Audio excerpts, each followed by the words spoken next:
Welcome to DRB Tunnel Solutions training. This session is on XPT staff screen diagnostic functions. Let's take a look at some of the diagnostic capabilities of the XPT that you can do without opening the door. First, you'll press and hold the help button 8+ seconds in order to get into the quick status screen.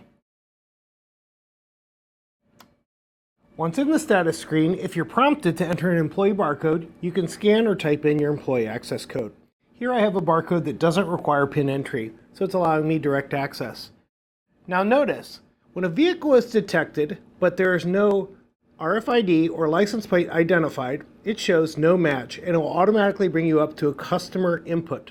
So this is stating that we are detecting a vehicle on the loop right now. We'll go over to the Diagnostics tab and talk about everything in the Diagnostics menu that you can test. We'll go through them one at a time. The bill acceptor, press the expand button, and you'll see that we are actually talking. We're getting a status of the bill acceptor. We see the current firmware, and if we have actually accepted bills, we would see counts and amounts. To test the bill acceptor, you can switch the slider to return, put a bill in, see if it detects the right denomination, and it'll immediately spit that bill back out.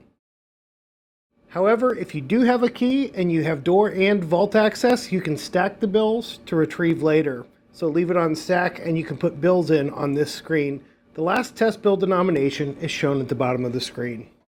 To exit out of any of these menus, you'll hit the minimize button in the upper right hand corner. The card dispenser option shows the status of the dispenser device.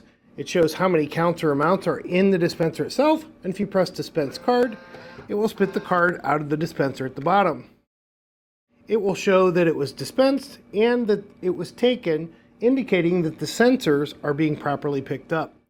We also have barcodes on dispenser cards, your gift cards, so this may be a good time to test the barcode reader. If you press the barcode reader button to expand, we'll see that it's now turned the barcode reader on, and we can scan the gift card barcode. And it shows the data from the code. You just make sure that it matches. You can also test the receipt printer by printing a receipt. If you don't have the gift card, it also shows the paper in chute and when the paper event was taken. It shows your logo and it will show a test barcode in the event that you don't have gift cards to scan on the barcode screen. We can go back to the barcode reader screen and see if we can read barcodes off of gift cards. That would indicate likely that the barcode is the correct formatting and that it's the correct size. And it looks like we've brought up test code 123, which matches the code on the receipt. The coin acceptor testing is very similar to the bill acceptor. It turns the device on, shows the current firmware, and shows any counts that we've already accepted. And you can put coins in and it will increment these counts and show you the denomination that was detected of the coin.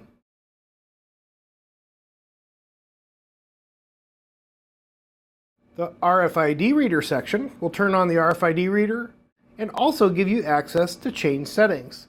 Now, typical settings on modern firmware of Patheon actually have the high power setting set to 8 or 9, and the sensitivity is usually set to around 3.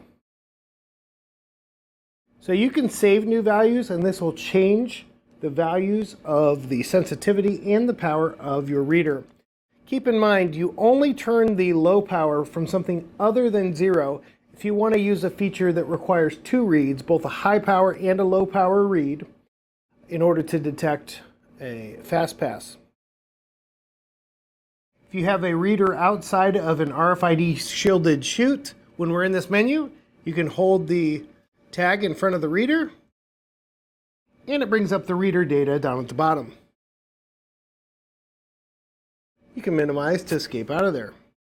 To test the bill dispenser, you'll press the maximize button here.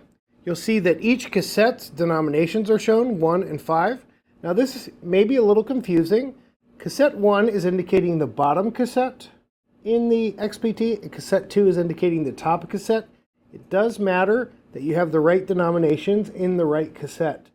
Now keep in mind, if you accidentally put the wrong cassette in the wrong spot, you will still dispense bills properly because we can detect which cassette is in which slot. However, what will happen is that when you go into the test screen, if you test cassette 1, it always will dispense from the bottom dispenser. And if you, for example, had 5s in that dispenser, it would dispense a 5 out. The degraded status means you likely need to add some more bills. We'll go over testing the gate in another video. The coin dispenser, you can maximize that. It shows you the current status and firmware of the coin dispenser. It also will show you which denominations are in which hopper, and if you have coins in your hoppers, you can press the dispense button, which will actually dispense down to the coin cup. The IP camera section, if we press this, it shows the current status of the camera, okay, and if we capture an image, it'll bring a live image from our lane. So those are some of the things that you can test diagnostically without having to open the XPT's door. Thank you for watching. If you have any suggestions or questions, please email our training department.